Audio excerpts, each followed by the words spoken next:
Okay, good evening, everyone. Welcome back to 15 Minutes with You. This is the segment where I review all of the new titles that appear on the Vinegar Syndrome sister site, Melusine, including all the sub-labels and all the partner labels. We've got a bit of a stacked month this time around. We'll be going over the August 2025 titles, and let's see, we've got 6 movies to go over today, so I'm not sure what 15 divided by 6 is, but we're going to dedicate a few minutes to each, I guess, right?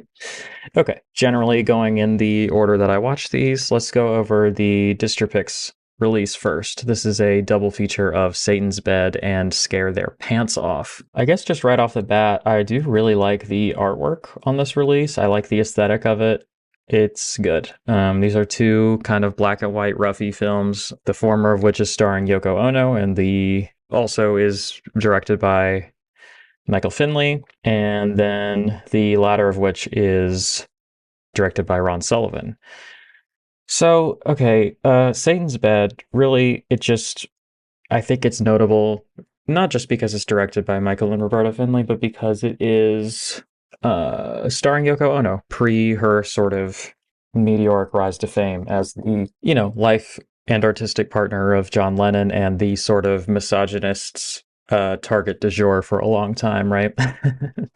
And also just like a really important and incredible avant-garde artist in her own right. I guess it's worth watching as like a curiosity. There's really not much going on here. Like, she's in it. That's interesting, I guess, right? I don't know. This was like a sex film that was directed by some other guy, I don't remember who, ended up starring Yoko Ono, and then they couldn't finish it, so they sold the footage to the Finleys, and they sort of constructed a B plot to cut around, and then sort of did a little bit of a voiceover to kind of force a round peg in a square hole, right? Or is it the opposite? I'm not sure. I don't know, man. I'm kind of running the clock here. I don't remember much about this. There's not much that happens in it, and it's just kind of there. Yeah, I think I ended up going with oh, I see I went with a 6 out of 10. That feels high. But, I guess it was interesting while it was on, but it did not stick with me in any sense. So, moving on to Scare Their Pants Off. This one has a pretty incredible first act. Like, it's got a very Mario Bava-esque, like, torture dungeon sequence with, like, this fucking incredible mask and, like, candles and this beautiful cinematography. And I was like, yo, this is going to be a banger. And it just kind of falls off a cliff from there. It's just kind of like a series of vignettes of, like, women who are kidnapped and drugged and sort of, like, forced into sexual fantasies by these dudes, and it sounds way more salacious than it is. Like, it's pretty tame. It's just not that good. I don't know. I landed on a 5 out of 10 for this one. The early Ron Sullivan stuff continues to not be for me, but it is continuously like has a seed of an interesting idea, or has sequences that are really beautiful or fascinating or aesthetically intriguing, right? There are a couple short films included in this as well from the Something Weird archives. One of them, I think, is just an old stag loop because there was no title sequence that I can recall. I couldn't find it anywhere. I wish they would list them on the Vinegar Syndrome website, but I guess I couldn't. I will tell you, though, that one of the films included is entitled Jane on a Train from 1966. This one was a lot of fun, and I really enjoyed this one, actually. Might have to rip it and put it on the Plex server before I sell off the disc. It's just like a sort of... It's a little bit of a... you wouldn't call it a stag loop, but it is sort of like a short film, like loop sort of thing, single reel sort of deal. It's one of these things. It's basically just this guy on a train who stares at a woman and has a fantasy of her taking all her clothes off in the middle of the train. And then that's it. There's not much to it, but I really enjoyed it for what it was. I thought it was like very charming and cute and funny and sexy, and I just had fun with this one. I liked it. So I gave that a 7 out of 10, and it's honestly my favorite thing on the set. There's also booklet essays that are not listed on the website, which is annoying. But there is an essay from Ashley West, which is excellent as always, kind of delving into the history of the films. And then there's an essay from Lisa Petrucci from Something Weird Video, kind of outlining the history of the business relationship between Something Weird Video and Distropix. They're both really good essays. They're both worth reading. If you did spring for the limited edition, make a point to read it, because that's I mean, the artwork is honestly really good too, but that's like going to be your main selling point. So overall, I don't know. I feel like you know if this is your kind of thing or not, or if this is like seems like something you would love or not. It's not something I'll be holding on to, but it is something I recommend for the right person. Next, we have the Picorama double feature. This is Tropic of Desire and Fantasy World. These are kind of thematically similar films directed by Bob Chin. They both involve soldiers kind of on break, I guess. I don't know. How does the army work? I'm not sure. They're, in cities and go to brothels and such things. Tropic of Desire is apparently the one that I preferred because I gave it a 6 out of 10, but I have to be so real with you, I cannot remember a single thing about it. Maybe I was too high when I watched it or something, but straight up, I don't remember it. So not a lot of staying power, but I guess it was all right while it was on. Fantasy World, I remember more after refamiliarizing myself with the trailer. It's sort of about these sailors that go to a sort of, what would you call it? Like a sex house, a performance theater, something or other, where like people have their sexual fantasies fulfilled and people like the audience watches. It's definitely more memorable. I ended up giving it a lower score. I gave it a 5 out of 10, but I think in retrospect, this is maybe the one that is worth getting the set for, but I don't know. They're both just kind of there. They're not particularly memorable. They're not doing a lot that's particularly interesting. I will say that Fantasy World has some cool sets and some cool like smoky lighting and cinematography, and it's got an interesting premise at least, right? So again, I think if this is your kind of thing. If you're a real chin head, that sounds like a slur. I mean like a real fan of Bob Chin, right? If you're just really into these Picorama releases or whatever, they're gonna be fine. They're gonna like get the job done. I'm not going to be hanging on to these because I didn't find them to be particularly special, but they are worth a watch, I think. Okay, next up is going to be my favorite release and film of the whole slate. This is from Quality X and it's called Takeoff. Okay, so this is actually also licensed by Distripix. So I'm looking at it right now, and as of right now, 2,000 units were printed to the slipcover and only 13. Well, I say only 1,300 are left, so this isn't selling that well. Please go buy this. This is going to be my main sort of solid recommendation for this segment, right? Genuinely, I think this is one of the more, it's certainly one of the most ambitious, but I also just think it's one of the better adult films that I've seen. This is going to be your starter pack type stuff. This is going to be your introductory sort of thing for people who want to get into this. This is a really excellent place to start. It's one of the most expensive adult films ever made, and I'm just looking at the slipcover artwork and it is beautiful. Go support this release, please. Okay, so it's directed by Armand Weston, and is starring Wade Nichols and many other people, which, by the way, the Rialto Report just put out a 3-part series on Wade Nichols, and it is beautiful and heartbreaking and just, some of the best journalistic storytelling out there right now is coming from the Rialto Report. Fucking seriously, go check that shit out.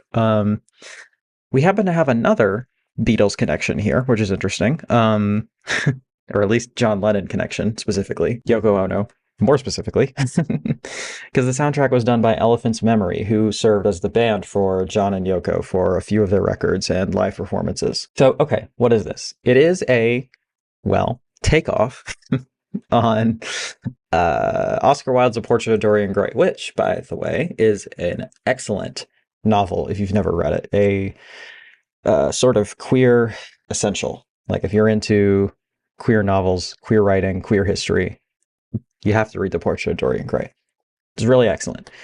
And this might be my favorite adaptation of it that I've seen. Granted, I can only think of one other off the top of my head that I've actually seen, but this movie's excellent. So the conceit here, the rub, as it were, is that instead of a portrait that is being held in this dude's... Okay, so if you've never read The Portrait of Dorian Gray, or you've never seen an adaptation, you've never heard of it, you should correct that. But in any case, the premise is that a sort of young hedonist does not want to grow old, and he doesn't want his beauty to wither away. He wants to keep living a lascivious life full of carnal excess, right? And he feels he needs to retain his youth and his beauty in order for that to happen. So he makes a deal to sell his soul, and rather than himself aging, his portrait, or a portrait of him, will be hanging out in his attic and will continue to age and will get uglier and uglier with every sin or foul deed he commits, right? So the way in which this is sort of taken off or updated for this film is that a man secretly has a sexual encounter recorded, and then he wishes that the stag film would age while he continues to stay young forever.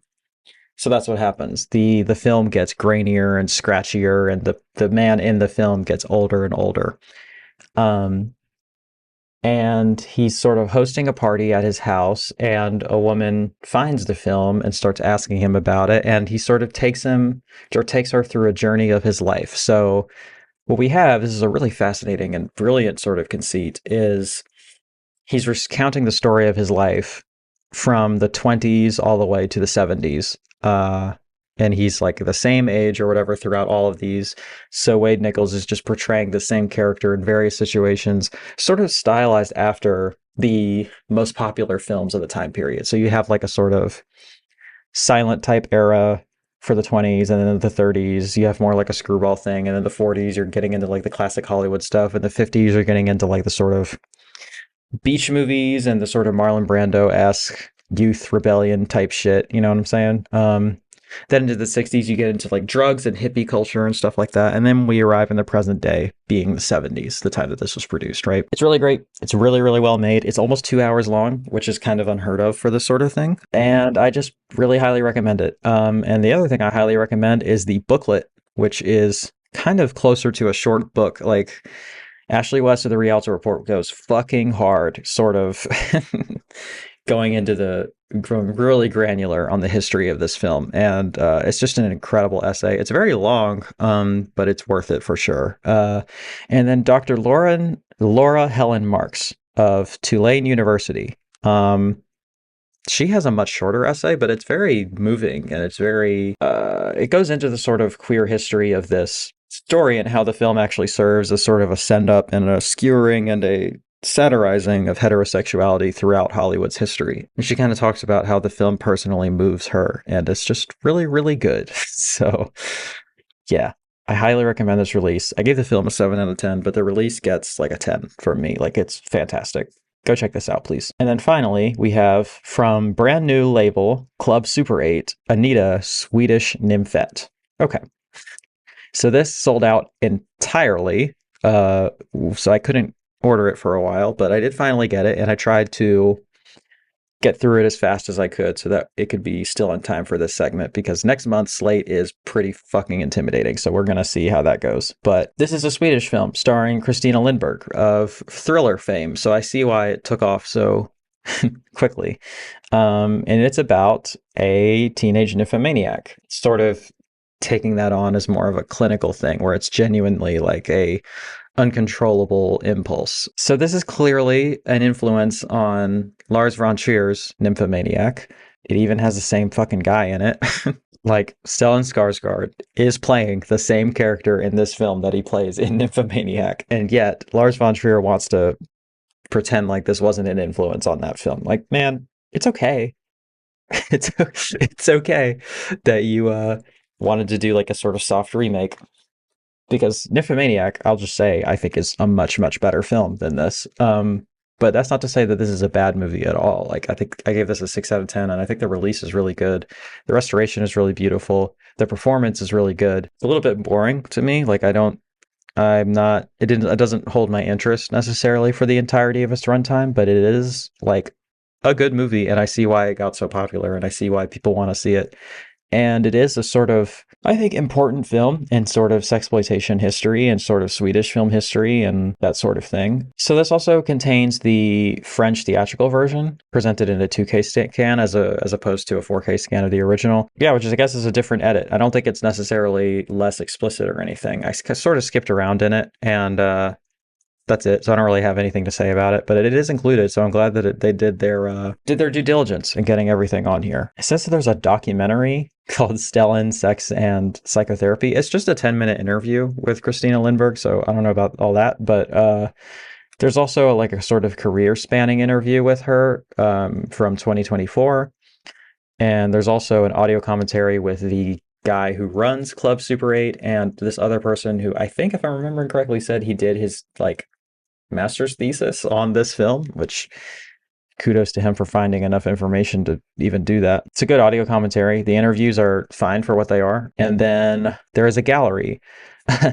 of Christina Lindbergh centerfolds and articles from 1969 to 1984. There's about 10 minutes of nude photographs of Christina Lindbergh. So, I mean, you could do worse in terms of a featurette. I'll just say that. Yeah, it's a really solid first release from this new partner label. I'm glad it is seeing success. And if that sounds like your kind of thing, if you're like a super fan, or if you're just like really into Swedish cinema, or if you just want to see some like foreign sexploitation stuff as opposed to all the American stuff we're getting, like, yeah, check this out for sure. And I recommend it. Okay, so that's the segment for this month. Thank you all for tuning in and listening. And I think we're caught up. Yeah, because that's August. I'm going to start working on September. We're current. We finally did it, y'all. Please be proud of me. Okay. Next month is a bear, so we'll see if I can do it in time. But till then, take you back to Chris, and thanks for listening.